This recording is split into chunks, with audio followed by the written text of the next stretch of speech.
ప్రేమ నమ్మకమైన యేసు నామంలో శుభములు పలుకుతూ ఈనాటి బంగారు పరక ధ్యానంలో ఆధ్యాత్మిక సత్యాలు మరి జీవిత సత్యాలను కూడా మనం చెప్పుకోవడానికి ఇష్టపడదామండి. ఎందుకంటే అవి మనల్ని సరి అయినటువంటి పద్ధతిలో నడవటానికి దోహదం చేస్తాయి.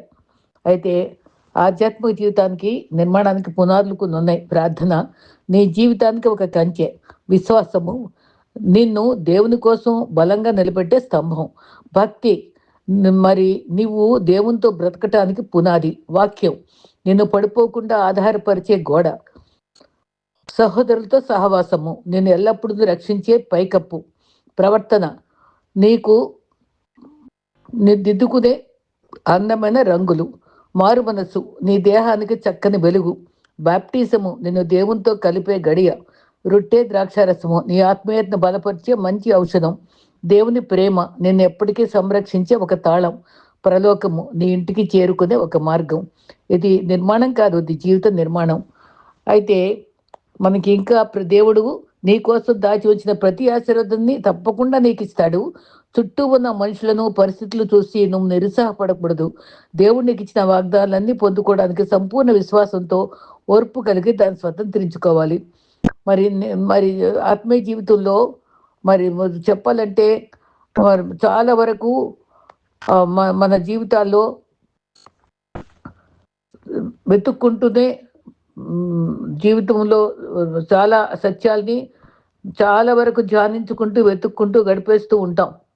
అయితే మనం గమనించుకుని మరి ఏది మనం స్వీకరించాలో, ఏది ఉత్తమమైందో ఆత్మీయమైనటువంటి మెళుకువలను మనం కూడా సంపాదించుకోవాలి.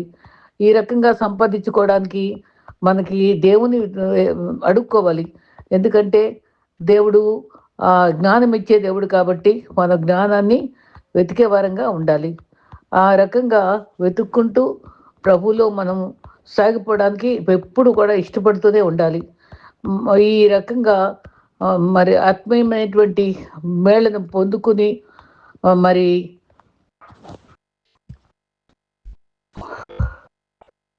ప్రార్థన శక్తిని ఆశ్రయించడం చాలా అవసరం.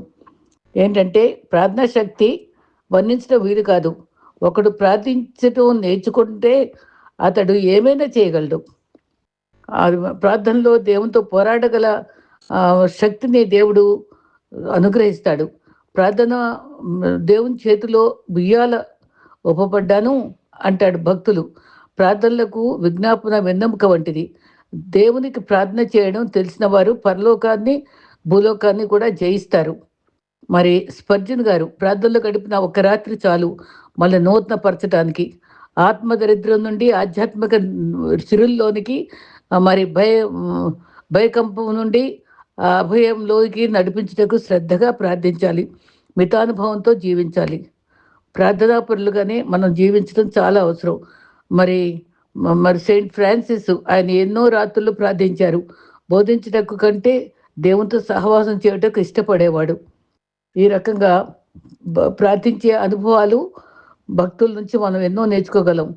మరి ఈ భూమి మీద ఆయన ఏం చేయాలని కోరుకుంటున్నాడని మనం కనుక్కుంటామో దాన్ని చేయవలసిందిగా మనం దేవుణ్ణి ఆహ్వానించడమే విజ్ఞాపన.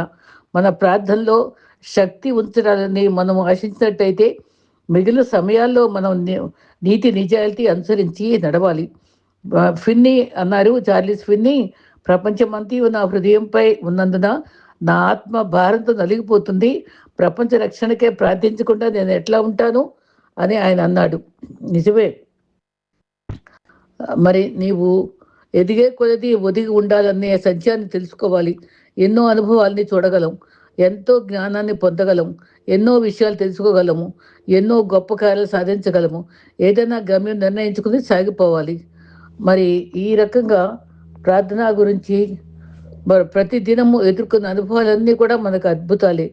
మరి ఈ రకంగా మరి సంగీతం నేర్పించే పరికరాలు ఎలా వాయించాలో నేర్చుకోవాలి. ఆ నియమాలు పాటించాలి. ఆ విషయం నేర్చుకున్న తర్వాత హృదయ స్పందన బట్టి శ్రావ్యమైన సంగీతం వినిపిస్తుంది. మరి అదేవిధంగా జీవితంలో కూడా అనేక పాఠాలు నేర్చుకొని జీవిత సంబంధాలన్నీ మెరుగుపరుచుకోవాలి. ప్రతి దినము మనం ఎదుర్కొన్న అనుభవాలన్నింటిలో అద్భుతాలే. ప్రతి క్షణము కృపతో నిండిందై ఉంటుంది. ప్రతి హృదయం యొక్క శబ్దము దేవుడు అనుగ్రహించే ఆశీర్వాదాలు. మనం పీల్చే ఊపిరి ఆయన దానము. మనం ప్రార్థించే శక్తిగల ప్రార్థనల యొక్క విలువను బట్టి దేవుడు మన ప్రార్థనలు వింటాడు. కానీ అంతకు మించి దేవుడు చెప్పేదేమిటో మనము వినగల అవకాశం ప్రార్థనలోనే లభిస్తుంది. జీవితంలో స్వతంత్రంగా నిర్ణయాలు దేవుని కృపకు పాత్రలుగా చేయవు. ప్రశాంతంగా సాగిపోతున్న జీవితానికి చిక్కులు వస్తాయి. అంతలో గాయం చేసి అపార్థాలు మిగిలిపోతాయి. దేవుడికి అంకితం చేసిన నియమాలు, ఆ నిర్ణయాలు జీవితంలో మనకు బలంతో శక్తితో చేయగల సమర్థత ఇస్తాయని పౌలు వలె చెప్పగలగాలి. అది ఆహ్లాదపరుస్తాయి. దేవుల్లో నిత్య సాంగత్యము వ్యక్తికి గొప్ప ధైర్యాన్ని ఇచ్చి నడిపించి కాపాడి మనల్ని దీవిస్తుంది. మీరంటే ఇష్టపడే వారిని అవసరాలకు మాత్రమే వాడుకోకూడదు. మీ అవసరం కోరిన వారికి బిజీగా ఉన్నా అని చెప్పకూడదు. మిమ్మల్ని నమ్మిన వారిని మోసం చేసి మరి బాధించకూడదు. మిమ్మల్ని రాల్చుకుని అమ్మానించే వారిని కించపరచకుండా హత్తుకోవాలి. మనం కార్చే ప్రతి కన్నీటి బిందువు కూడా రాజీ పడుతున్నానని గుర్తు. ప్రతి చిరునవ్వు ఒక మధుర బంధానికి గుర్తు. ప్రతి సందేశము విలువైన జ్ఞాపకాలు గుర్తుంటాయి. అవినాభావ సంబంధాలు పెరిగి విలువలు దాగి ఉంటాయి.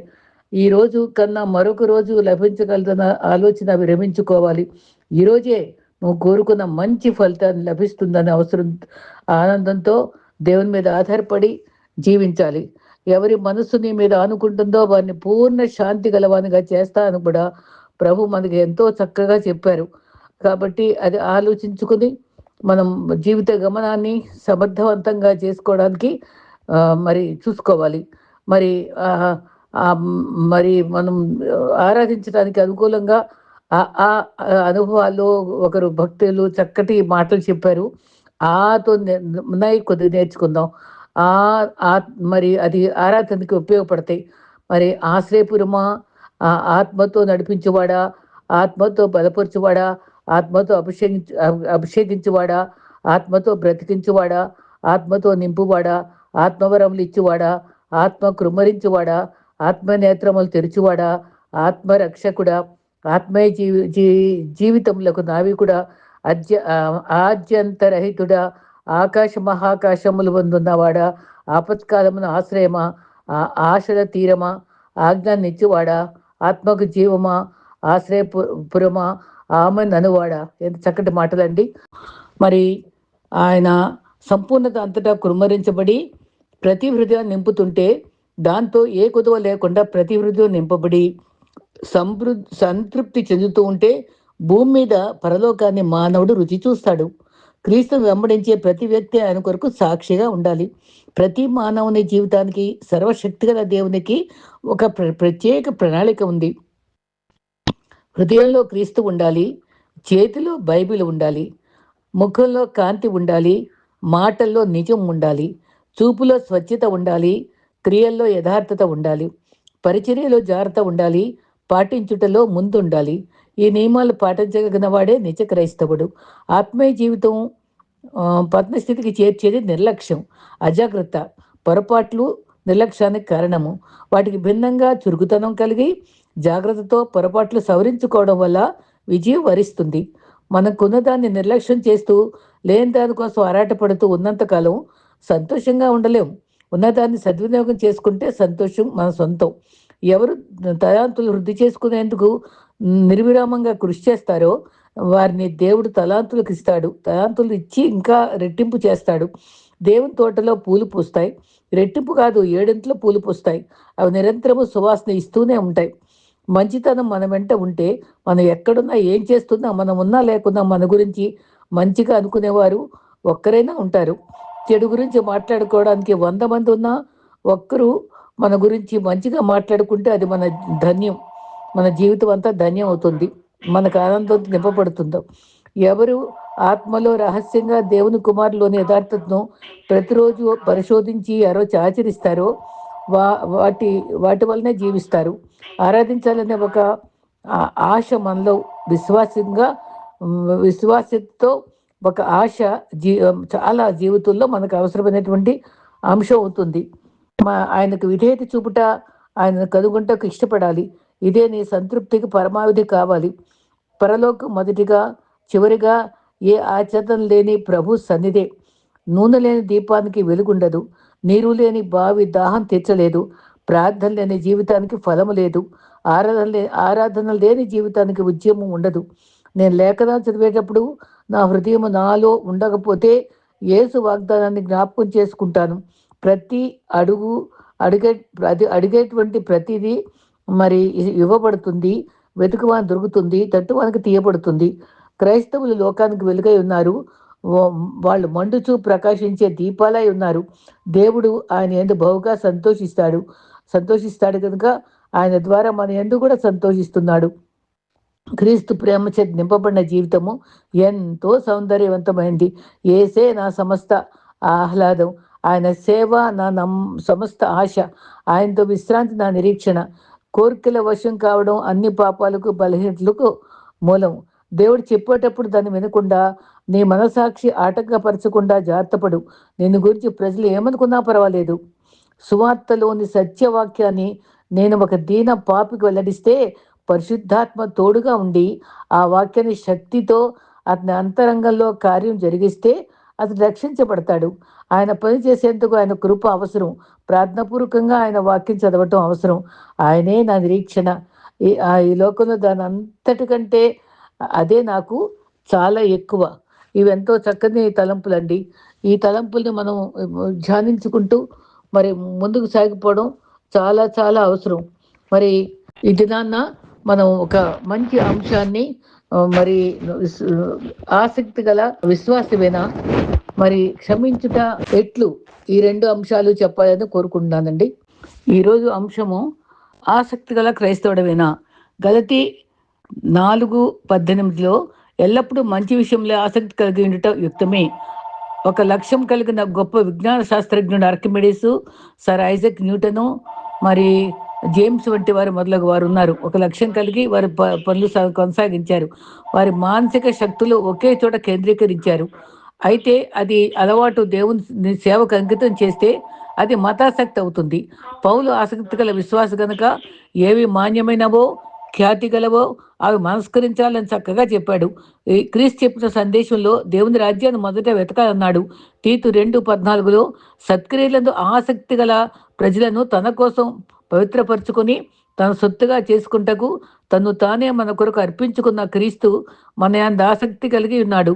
దేవుని సొత్తుగా ఉండే ఆసక్తి ప్రతి వ్యక్తికి అవసరమే. ఆసక్తి అంటే వివేకం కలిగి ఉండుట. ప్రకటన 3:19 నువ్వు ఆసక్తి కలిగి మారు మనసు పొందుము. మతాసక్తి ఎందుకు శ్రేష్టమో తెలియాలి.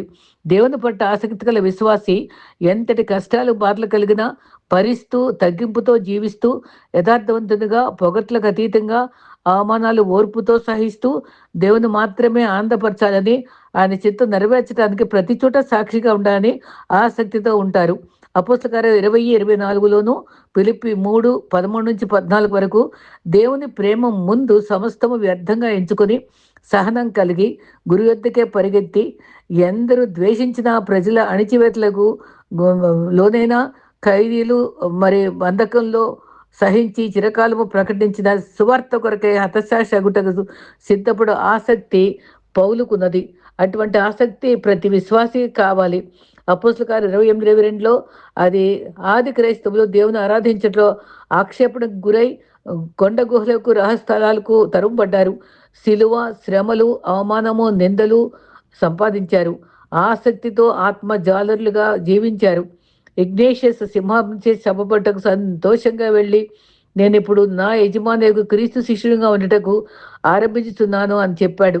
పాలికార్పు హతసాక్షి పేరట టర్కీ స్ఫుర్ణలో పెద్ద చర్చి భవనం నిర్మించబడింది.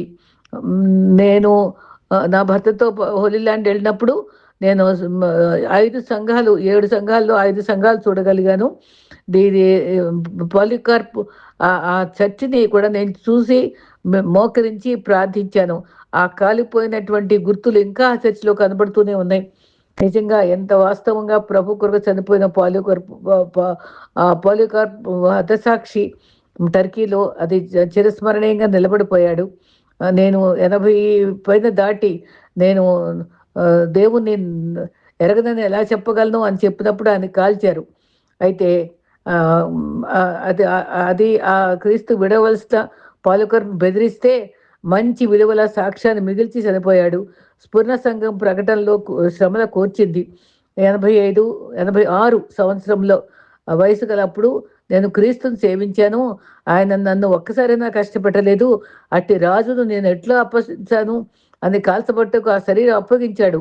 ఆ భక్తుని ఆసక్తి అమెరికా నుండి నేను మేము ఇద్దరం కూడా వెళ్ళినప్పుడు అది నేను ఒక భాగ్యంగా భావిస్తాను. ఆ ప్రాంతాలన్నీ చూడటం. తర్వాత భవనం కూడా దర్శించాం. ఎన్నో భూకంపాలు జరిగాయి. ప్రాంతం కాల్చబడింది. పాలకొర్పు చర్చి మాత్రం క్షేమంగా ఉండటం అందరిని ఆశ్చర్యచకితులు చేసే అద్భుతం. మార్టిన్ లూథరు తనపై కుమ్మరించిన శాపములకు విధించిన వెలివేతలకు భయపడక నీతిమంతుడు విశ్వాసము ద్వారా జీవిస్తారన్న సత్యాన్ని నొక్కి వక్కాణించారు. ఇదే క్రీస్తు పట్ల ఆసక్తి. మరి జాన్ హస్ గురించి లూథర్ సాక్ష్యమేమనగా, ఈ భవనము ప్రతి రాతి కింద మరి ఒక అపవాది కూర్చుండినను ప్రభు నామమున నేను ముందుకు సాగిపోతాను. ఇదే ఆసక్తి. మరి ఆంగ్లేయ సంస్కర్త విక్లిఫ్ రోగశయ్యపై అతన్ని శోధించారు. క్రీస్తు సువార్తను కాల్దంటకు కొయ్యకు కట్టబడిన అగ్గిలో కాల్చుటకు ఇష్టపడ్డాడు. చనిపో సమయంలో కొందరు భక్తులు ధైర్యం వహించుటకు ప్రోత్సహించుటకు దీపాన్ని వెలిగించి, ఈ దీపము దేవుని దయ వల్ల ఆరిపోదు అన్నారు. ఇదే దైవం పట్ల మరి ప్రత్యేకమైన ఆసక్తి అనే దీపము. గొప్ప మిషనరీలు ఎందరో గంటలు సుఖానుభవం విడిచి పేదలుగా చిన్న వయసులో విదేశాలకు సమాధి చేయబడి బలి అయిపోయినటువంటి అనుభవాలు ఎన్నో ఉన్నాయి. ఈ రకంగా మరి ఇటీవల మిషనరీతో పాటు వారి 2 బిడ్డలను మరి మనం చూసాం కదా, అస్సాంలో కాల్చి చెప్పారు. అక్కడ స్టెయిన్స్ ఒక 2 బిడ్డలు అయినా కూడా మరి భార్య కూతురు మిగిలారు. వాళ్ళందరూ చనిపోయారు. భార్య వారిని క్షమించింది. మరి ఎంతో ఆసక్తి గల కుటుంబమే కదా, ప్రభు కొరకు నిలబడిన వాళ్ళే. హెన్రీ మార్టిన్ కేంబ్రిడ్జ్ విశ్వవిద్యాలయంలో ఉన్నత ఉద్యోగార్హతలను విదేశాల ఆసక్తి చూసి పశ్చాత్తాపంతో ఏడ్చుచు వారి ఎక్కలను విని మరి విశ్వాసంతో విమోచకుని వీక్షించి వీరి కన్నులను చూడగలిగితే ముక్కలు ముక్కలుగా చేర్చబట్టుకు నేను సిద్ధమే అన్న విశ్వాస వీరులదే ఆసక్తియే. మరి డాక్టర్ జెడ్సన్, కేరీ, మారిసన్, మరి విలియమ్స్, బ్రైనార్డ్, ఇలియట్ వీరంతా గొప్ప విశ్వాసంతో ప్రయాసలతో క్రీస్తును ప్రేమించి క్రీస్తు ప్రేమను ఇతరులకు పట్ల చూపించి త్యాగం చేసిన ఆసక్తి గల విశ్వాసులే. యెషయా 59:18 ఆసక్తిని పైవస్త్రముగా ధరించుకునేను. యెషయా రాసిన విశ్వాస వీరుల ఆసక్తి పరులే. కీర్తనలు 69:9 దావీదు ఒక ఆసక్తి గల విశ్వాసి. అతి విలువైన వాక్యాలు, నీ ఇంటిని గురించిన ఆసక్తి నన్ను భక్షిస్తుంది. ఈ మాట మన అందరం చెప్పగలగాలి. యోహాను 3:34 నన్ను పంపిన వాని చిత్తం నెరవేర్చుట, ఆయన పని తుదముట్టించుట నాకు ఆహారమైనది అని అన్నారు. క్రైస్తవమని చెప్పుకొంచు ఆసక్తి లేని వారు మనకు తెలిసిన వారే. అన్న, కైప, పిలాతు, హెరోదు, ఫేస్తు, అగ్రిప్ప, ఫెలుకురి ఈ మధ్య వీరి శిష్యులు పౌలును ఆసక్తి గల మతోన్మాదులని పిలిచారు. ఆయన్ని అపహసించారు. ఆయన పట్టించుకోలేదనుకోండి. ఆసక్తిని బలహీనత అని అపహసించుట పట్ల క్రీస్తు ముఖంపై ఉమ్ము వేసినను నోరు తెరవలేని ఆ దీన దయామని అనుగ్రహించడమే ఆసక్తి. అపహాసకులతో చేయి గలుపుట ప్రభుని నిందించుటే. సైతాను చేయు పనిలో ముఖ్య పని ఒక్కటే, ఆసక్తి గల విశ్వాసులతో జవాబు కృపలను మనుషుల ముందు కనపరిచి నిజమైన కృపలను అసహించుకున్నట్టు చేయుట సైతాను కుతంత్రము. దేవుని క్రియలను నకిలీ కృపలకు తేడాను గమనించుకోవాలి. ఆసక్తి ఎప్పుడు నిజమైందో అది దేవునికి చెందిందో అవగాహన శక్తి అవగాహన ఆసక్తి యథార్థమైనదైన గమనించుకుని జ్ఞానానుసారంగా ఉంటుందని మనం అర్థం చేసుకోవాలి. బలహీనమైనదిగా ఉండదు. వాక్యానుసారంగా ఉండు ఆసక్తి ప్రశాంతంగాను కరణ సహితంగాను విజ్ఞాన సహితంగానే ఉంటుంది. అపోస్తల కార్యము 22:3 నేను దేవుని గురించిన ఆసక్తుడనే ఉన్నానని పౌలు చెప్పాడు. నిజమైన ఆసక్తి నిజమైన ఉద్దేశం నుండి కలుగుతుంది. అది దేవుని చిత్తానుసారంగా దేవుని వాక్యానుసారంగా ఉండాలి. అది ఆత్మ పరిశుద్ధతలో ఎదగాలి. క్రీస్తు స్వారూప్యంలో రూపొందించబడాలి. దేవునికి సమీపంగా నడవాలి. లోతైన దీనత్వంతో సాత్వికం ఎక్కడ ఉంటుందో అక్కడ నిజమైన ఆసక్తి ఉంటుంది. నిజమైన ఆసక్తికి బైబిల్ పునాది. అది పరిశుద్ధాత్మచే వెలిగించబడుతుంది. మరి నిజాసక్తి గల వారిలో పరలోకానందం నిలిచి ఉంటుంది. ఆత్మల భారం కలిగి వారి మేలు అట్టివారు మేలు కాంక్షిస్తారు. సంఘంలో ఉజ్జీవింపగల వా ఆసక్తి కలిగి ఉంటారు. మంచి తపనతో ఉంటారు. సంఘ చరిత్రను అనేకులు వ్యతిరేక హింస తుఫాన్ల వలె భయపడినప్పుడు చలించగా క్షమించిన వారే ఆసక్తి గల విశ్వాసులు. ఆసక్తి గల వ్యక్తి చాలా మేలు చేస్తాడు. ఒక పట్టణంలో ఒక ఆసక్తిపడు, ఒక సంఘంలో ఒకే ఒక ఆసక్తి గల క్రైస్తవుడు, ఒక సమాజంలో, ఒక కుటుంబంలో ఒక ఆసక్తి గల ఒక్కరుంటే గొప్ప దీవెన కారకులవుతారు. సోమరులు నిద్రమత్తు గల వారిని లేపాలి. మరి వారు ఉంటే గొప్ప దీవెన కారకులవుతారు కదా! సో, నిద్ర మరి వారిని నిరుత్సాహంగా ఉండే వాళ్ళని కూడా వాళ్ళని ప్రోత్సాహపరిచి లేపాలి. గొప్ప దీవెనకరంగా ఉండటానికి ప్రోత్సాహరీత్యా విశ్వాసంగా ఉండటమే దేవుని ఎడల ఆసక్తి కలిగి ఉన్నవారుగా మనం గ్రహించాలి. ఆసక్తి గల కన్ను గ్రహించు మనసు, ఆలోచించు తలయు, మాటలాడు నాలుక, పనిచేయు చేతులు, అటువంటి ఆత్మను వారి పట్నం నుండి లేపగల దీక్ష గలవాడను అని కూడా మనం పౌలు చెప్పుకున్నాడు.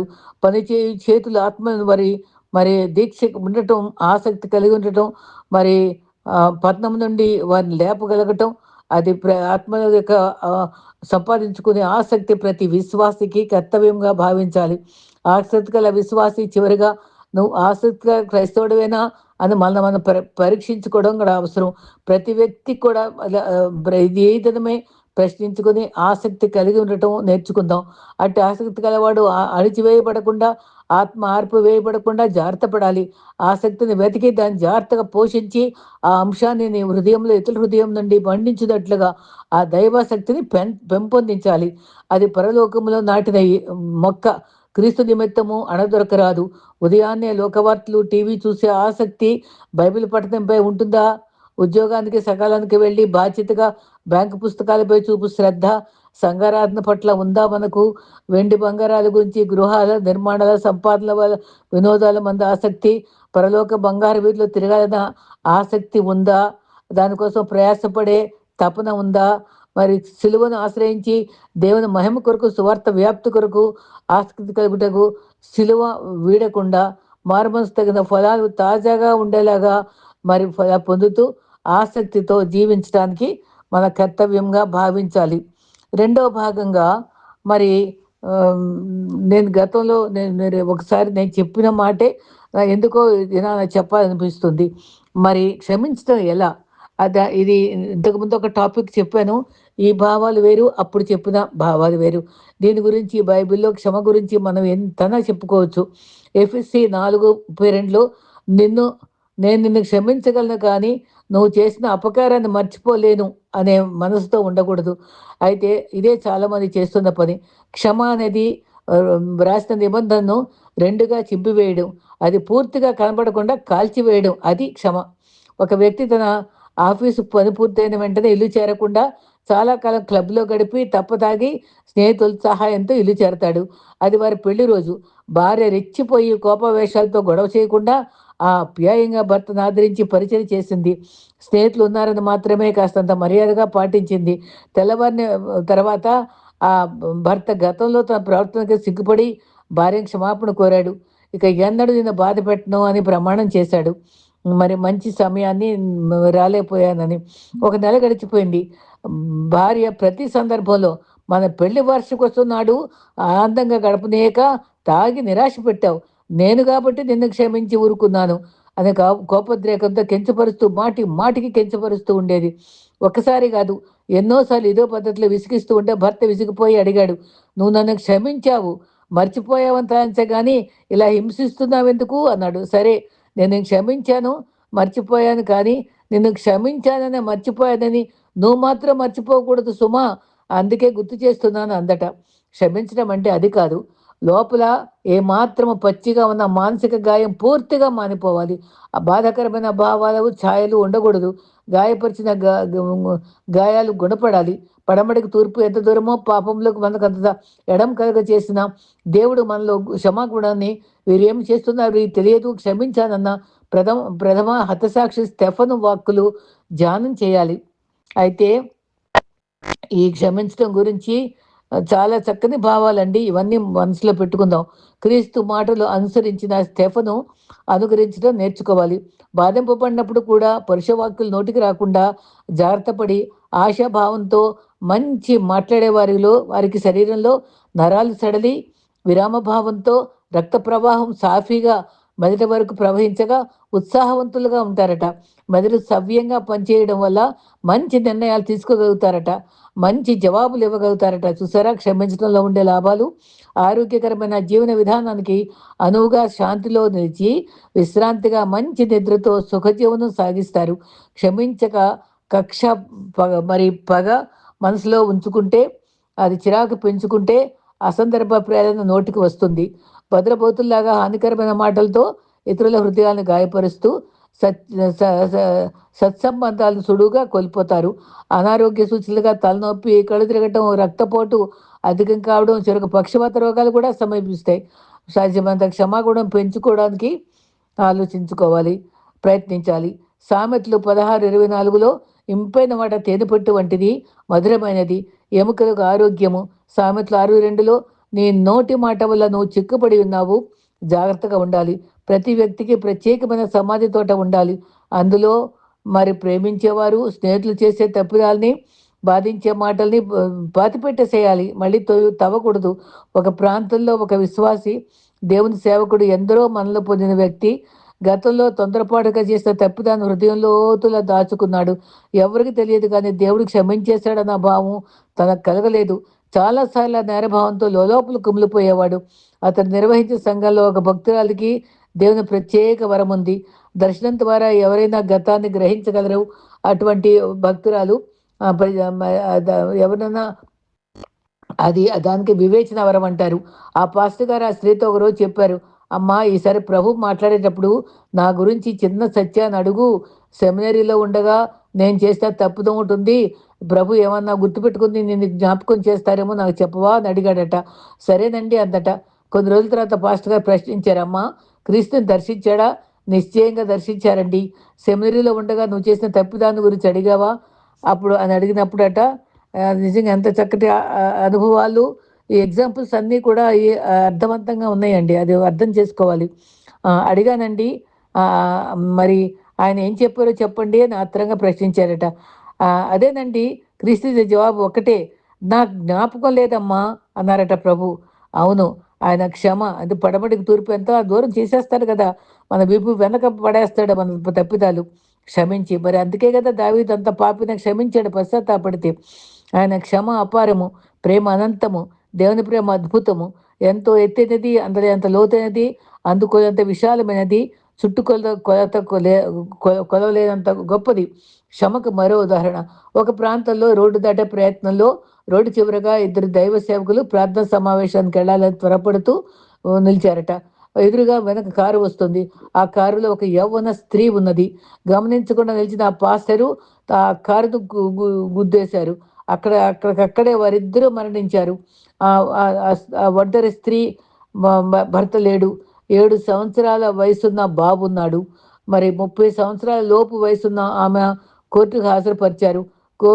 కోర్టుకు బలం కావాలని మరి ఏ తప్పుదం చేయని పవిత్ర జీవితాన్ని గడిపే ఆమెపై అభియోగాన్ని మోపారు. 10 సంవత్సరాలుగా పచ్చి తాగుబోతూ తిరిగిపోతూ కారు తప్పుదాగి నడవటం వల్లే కదా ఇద్దరు చంపిన పాతకి మరి పాస్టర్లను చంపి హత్యకురాలు పెద్ద అక్షరాలతో పేపర్ నిండా ప్రకటించేసేటవే కాదు, కఠిన శిక్ష వేయాలని జనమంతా కనిపెట్టారట. తీర్పు తీర్చే రోజు రానే వచ్చింది. ఒక పాస్టర్ గారికి జార్జి అనే కుమారుడు ఉన్నాడు. వాళ్ళ నాన్నగారి ప్రేమ క్షమ స్నేహభావాల్ని క్షుణ్ణంగా ఆకలింపు చేసుకున్న గొప్ప విశ్వాసి. మరి క్రీస్తు కొండ మీద ప్రసంగ వాక్కుల్లో నిజ జీవితంలో వర్తింప చేయాలనే ప్రతి ఒక్కరికి క్రీస్తు కోరుతున్నాడని పూర్తిగా గ్రహించాడు. శత్రువులను ప్రేమించాలి, హింసించేవారిని దీవించాలి. కిక్కిరిసిన జనసందోహంతో కోర్టు నిండింది. తీర్పు కోసం అందరూ కనిపెట్టారు. బిక్కబిక్క ఒక వేసుకుని 7 ఏళ్ల బాబు ఏడ్చిన ఎర్రది కళ్ళతో అమ్మను గట్టిగా కౌగులించుకున్నాడు. ప్రమాదం అనుకోని రీతిగా జరిగింది ఏమిటి? ఎంత శిక్ష వేస్తారు? నా బాబు ఒంటరి లోకంలో ఎలా జీవిస్తాడు? నేను జైలుకి వెళ్తే మరి విడాకులు తీసుకున్న భర్త నాపై నా మరి నాపై నా బిడ్డపై జాలిపడే అవకాశం లేదు. ప్రభు సిలువలో నుండి పలికిన మాటలో దొంగను క్షమించి నేడే పరదేశంలో నాతో ఉంటావన్న మాట ఎంత మృదువైన చదివిన మాట. నాకు ఏ శిక్ష వేస్తారో అని ఆవిడ ఎంతో భయపడిపోయింది. అప్పుడు నా బిడ్డను నన్ను నీ పవిత్ర హస్తాలకు సమర్పించుకుంటున్నానని ప్రార్థించుకుంది. నీ చిత్తమే సిద్ధించుగాక. గెస్సమనిలో నీ వేదాన్ని నేను ఈ రోజున అర్థం చేసుకోగలిగాను ప్రభు. పాపులైన నన్ను కరుణించని మౌనంగా రోధిస్తూ ప్రార్థిస్తున్న ఆమె పెదవులతో వణుకుతూ కన్నీరుతో మరి అందరూ చూడగలిగారు. కానీ ఆమెలో భావాలు రహస్యంగా చేసిన ప్రార్థన ఆలకించిన దేవునికే తెలుసు ఆవిడ హృదయంలో ఎంత భారం ఉందో. జడ్జి నిశ్శబ్దంగా సుత్తి కొట్టాడు. అయితే రహస్యంగా మరి చేసిన ఆవిడ హృదయంలో మాత్రం ప్రభుని పూర్తిగా సమర్పించుకుని అడుక్కుంది. మరి అంత నిశ్శబ్దంగా ఉన్నారు లాయర్లో. ఆమెకు ఎవరూ లేరు, సహాయం చేసేవారు లేరు. ఆమెపై మోగిన అభియోగము విని తీర్పుకే తల వంచి దుఃఖిస్తుంది. జడ్జి గొంతెత్తి తీర్పు చెప్పడానికి లేచాడు. అకస్మాత్తుగా పెద్ద గొంతుతో చనిపోయిన పాస్టర్ గారు, అంటే యాక్సిడెంట్లో పాస్టర్ గారు చనిపోయారు, వాళ్ళ కొడుకున్నాడు. వచ్చి ఆవిడకి మరణశిక్ష ఏమని చెప్తాడేమోనని ఆవిడ భయపడిపోయింది. ఆ పాస్టర్ గారు అబ్బాయి జార్జి ముందుకు వచ్చి, ఆగండి జడ్జి గారు, ఆమె పొరపాటుగా ప్రమాదం చేసినా అజాగ్రత్తగా అప్రమత్తం ఉన్నందున శిక్షార్హురాలే, కానీ ఆమె పసిబాబుకి ఈ శిక్ష ఏ భాగం లేదండి. ఆమెను శిక్షించడం ఆ బాబుని శిక్షించడమే. ఎంత అండర్స్టాండింగ్తో ఉన్నారండి ఆ బాబు. ఆ బాబు పసి హృదయంలో తల్లి నేరస్తురాలుగా గుర్తించడం కన్నా నేను ఈ స్త్రీని పూర్తిగా క్షమించాన్న సత్యం ఆ బాధను తెలుసుకోగలిగితే నాకు అదే చాలు. ఆ పసిబాబు నేరం చేయలేదు. ఆ బాబు పోషణ ఎవరు చేయగలరు? అందుకని నేను మా నాన్నను చంపినా సరే పొరపాటుగా జరిగిన అనుభవం కాబట్టి నేను క్షమిస్తున్నానని వాళ్ళ కొడుకు చక్కటి సాక్ష్యం చెప్తాడు. అప్పుడు తండ్రిని మరి బాబుకి ఆ బాధ ఉండకూడదు, అమ్మ నేరస్తురాలని బాబు తెలుసుకోకూడదు, చిన్న బాబు అని న్యాయబద్ధంగా చట్ట ప్రకారం శిక్ష కన్నా దైవికమైన తీర్పు ఆ తల్లి బిడ్డలను క్రీస్తు క్షమకు ప్రేమకు నేను తీసుకున్న నిర్ణయంలో చూడగలిగి క్రీస్తును ప్రేమించి సేవిస్తే ఆయన రక్షణ భద్రతలో నిలిస్తే నాకు తృప్తి. దైవ సేవ చేసే నాన్నగారి ఆత్మకు తప్పక శాంతి మిగులుతుందని చనిపోయిన యాక్సిడెంట్లో చనిపోయిన పాస్టర్ గారి కొడుకు చెప్తాడు. అందరూ ఆశ్చర్యంగా దేవుని ప్రేమను కొనియాడారు. క్షమ అనే మాట క్రీస్తు సిలువలో పలికిన మాటలో ఇమిడి ఉంది. దావీదు జీవితము చీకటి పాలైన దినాలుగా ఉండగా మరి పాట పాడిన క్రీస్తు కీర్తనలు 22 దైవ కుమారుడైన క్రీస్తు పట్ల అక్షరాల నెరవేరింది. ఇంకా మరి పాపం ప్రవేశించకుండా మరి